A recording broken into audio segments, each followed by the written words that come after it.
So, hiring is just the beginning. In this episode, we're going to discover how the Ministry of Social Development workbrokers support retail owners with workforce development, training, and subsidies that make growing your team smarter and more affordable. If you're ready to overcome recruitment challenges and build a stronger workforce, then this one's for you.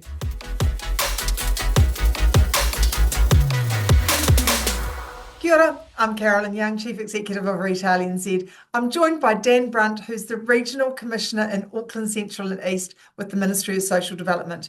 Welcome, Dan. Kia ora. Thank you for having me back. Pleasure, it's great to have you. We covered some stuff in that first episode around hiring and recruitment, but today we've got some other questions. So let's look at, how do you assist with workforce development and training for new hires in the retail industry? So when you hire one of our candidates, before they get to you, there's usually been a lot going on behind the scenes. So they've already been speaking with us, with our case managers, with our work brokers, attending seminars, picking up skills to help them on their employment journey. They've had in-depth conversations with our teams about what skills they have and what kind of work that they want. They will have worked with their case managers to identify those gaps that they may have, and we will have worked with them and luckily a third-party provider to get them as suited and ready for the industry that they want to enter as we can. So we refer people to providers to give them specific certifications based on their needs. So for example, we can refer people to get certifications in food safety, barista skills, certificate of approval for the security industry, site safe, which is actually pretty cool because we can do that through a virtual reality headset, and many others. We can refer for certain licensings as well, like your driver's license, forklift license, wheels, tracks and rollers. For skills more specific to retail, we have training providers that have partnerships with retail businesses who they work with to place our candidates. So with that in mind, they train people in the skills that their partners find valuable, like customer service, first aid and wellbeing. We also offer a wide range of online training and virtual reality modules that focus on things like conflict management, mindful conversations, and time management scenarios. Our VR suite is pretty cool. It's a safe space where candidates can build skills and learn in a simulated environment and earn badges that they can add to their CVs as well. So we have a multitude of training providers, and something we're very mindful of is that when we procure these training providers, that we are focusing on the skills that employers in the market need and also the aspirations of our candidates. It's no use procuring a program to train astronauts if we don't have a space program. But again, it's back to that sort of supply and demand piece. And look, I think the other thing too about when you have candidates in front of you, if they have got some training and development that they've done and they've learned, maybe they've got a forklift license, maybe they've got their driver's license, or they've done some health and safety or some other sort of training. One of the things that you know about that individual is that they are ready and keen to learn, and they have gained some skills so that they've got that ability to understand that learning process. So, stands you in good stead for thinking about the future with that particular candidate in your organisation. But tell us a little bit about the subsidies and what role they play in the hiring process, and how could a retailer benefit from those? Sure. So the ministry provides financial support to employers in a number of ways, but our sort of most successful product is what we call FlexiWage. So FlexiWage is a wage subsidy that we pay to employers to help them hire staff and get them the skills needed to do the job that they're being hired for.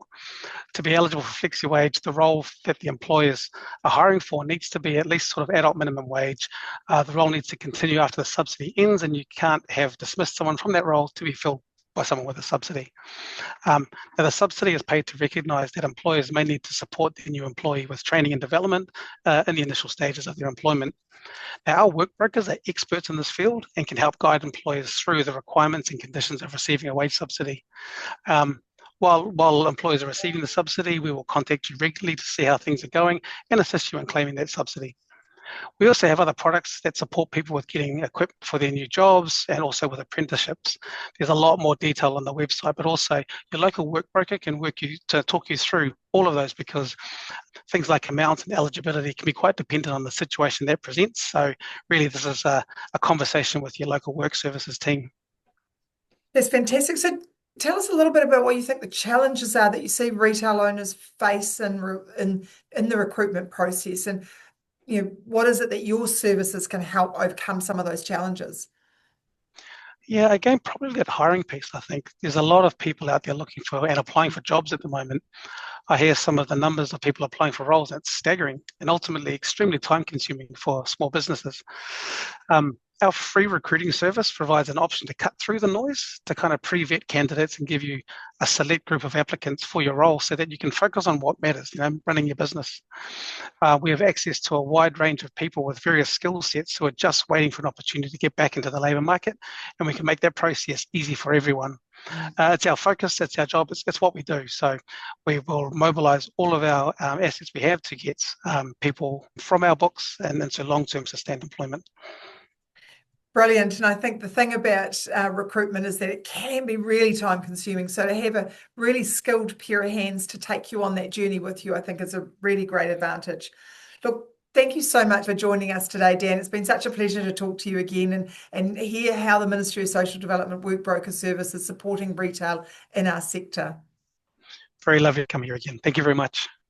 Look, I hope you enjoyed this episode. This is the second in the two-part series. In the first episode, we covered how work and income can assist with recruitment.